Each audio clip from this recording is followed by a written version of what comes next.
भारत में मुसलमानों के साथ कथित गैर बराबरी को लेकर संयुक्त अरब अमीरात के सोशल मीडिया पर चल रही चर्चा के बीच भारत के केंद्रीय अल्पसंख्यक कार्य मंत्री मुख्तार अब्बास नकवी का एक बड़ा बयान आया है।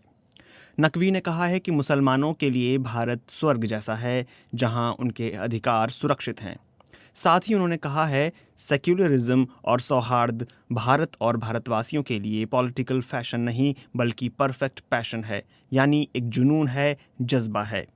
नकवी से पहले यूएई में भारत के राजदूत पवन कपूर ने एक ट्वीट में लिखा था कि भारत और यूएई किसी भी आधार पर भेदभाव नहीं करने का विचार साझा करते हैं।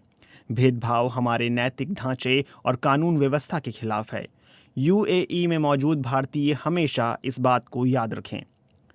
कपूर से पहले भारत के प्रधानमंत्री नरेंद्र मोदी ने एक ट्वीट में लिखा था कि कोविड-19 हमला करने से पहले नस्ल, धर्म, रंग, जाति, वंश, भाषा या सीमा नहीं देखता। इसलिए अपने आचरण में एकता और भाईचारे का जरूर ध्यान रखें। बार बार एक ही बात समझाई जा रही है कि जिस समय पूरी दुनिया एक भयंकर महामारी से लड़ रही है, तब धार्मिक आधार पर भेदभाव पैदा कर समाज में बैर बढ़ाने के अपने खतरे हो सकते हैं। लेकिन दिल्ली के निजामुद्दीन में हुई तबलीगी जमात वाली घटना के बाद से सोशल मीडिया पर दक्षिणपंथी रुझान वाले लोग भारत में कोरोना वायरस फैलने के लिए एक तरह की धार्मिक पहचान वाले लोगों को ही जिम्मेदार ठहरा रहे हैं और तरह तरह के दावे कर रहे हैं। हालांकि सरकारी एजेंसियों ने पिछले हफ्तों में न सिर्फ सोशल मीडिया बल्कि टीवी चैनलों पर दिखाई गई भ्रामक खबरों की भी पड़ताल कर उनका खंडन किया है। अब आप सोचेंगे कि घर की बात संयुक्त अरब अमीरात यानी यूएई तक कैसे पहुंच गई, तो इसके लिए आपको एक क्रोनोलॉजी समझनी होगी। हुआ यूं कि करीब सप्ताह भर पहले सौरभ उपाध्याय नाम के एक ट्विटर यूजर के स्क्रीनशॉट संयुक्त अरब अमीरात में सोशल मीडिया पर सर्कुलेट होने लगे।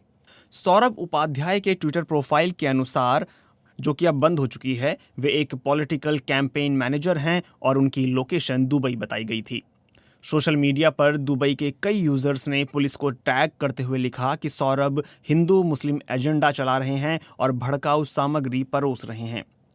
इस क्रम में यूएई में रह रहे कुछ अन्य भारतीयों की भी ट्विटर के जरिए पुलिस से शिकायत की गई, जो भारत में कोरोना वायरस फैलने की वजह मुसलमानों को मानकर अपनी भड़ास निकाल रहे थे। इसी दौरान सौरभ ने एक ट्वीट किया जिसका स्क्रीनशॉट सोशल मीडिया पर शेयर भी हो रहा है, जिसमें लिखा है, मध्य पूर्व के देश जो कुछ भी हैं वो हम भारतीयों की वजह से हैं, जिसमें 80% हिंदू हैं। हमने कूड़े के ढेर से दुबई जैसे शहरों को खड़ा किया है और इस बात का मान यहाँ का शाही परिवार भी करता है।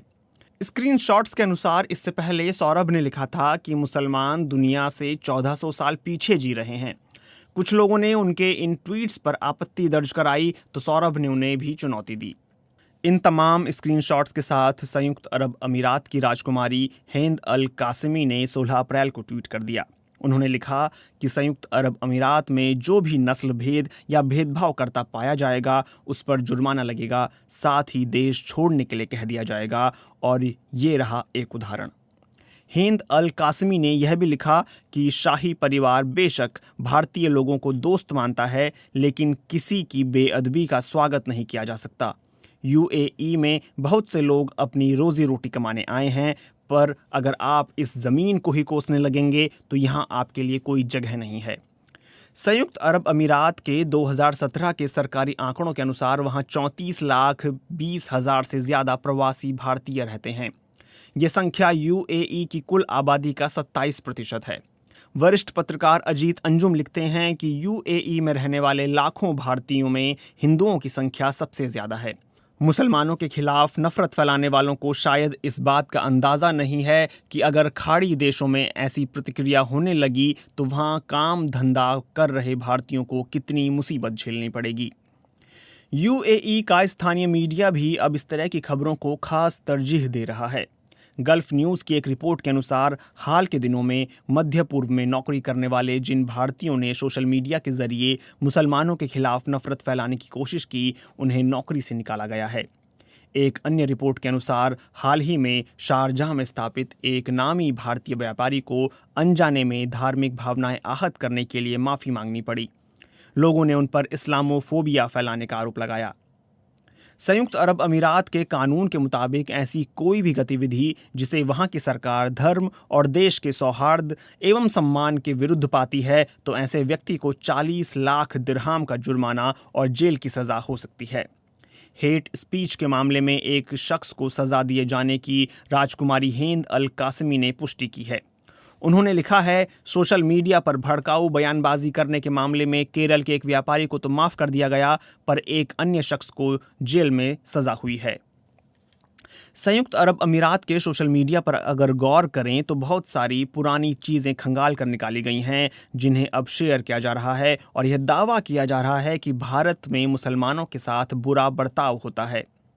रविवार को दुबई में रहने वाली एक व्यापारी महिला नूरा अल घुरैर और कुवैत के सामाजिक कार्यकर्ता अब्दुर रहमान नासर ने भारत के लोकसभा सांसद तेजस्वी सूर्या की एक विवादित ट्वीट को शेयर किया था, जो अब संयुक्त अरब अमीरात में सोशल मीडिया पर वायरल हो चुका है।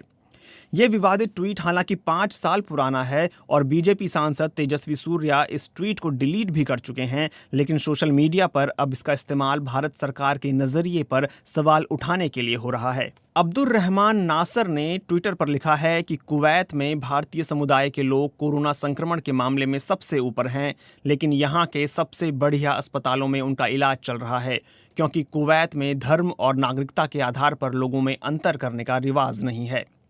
बीते कुछ सालों में भारत और संयुक्त अरब अमीरात के बीच द्विपक्षीय संबंध पहले की तुलना में काफ़ी गहरे हुए हैं और माना जाता है कि दोनों देशों के बीच आतंकवाद का मिलकर मुकाबला करने की एक समझ बनी है।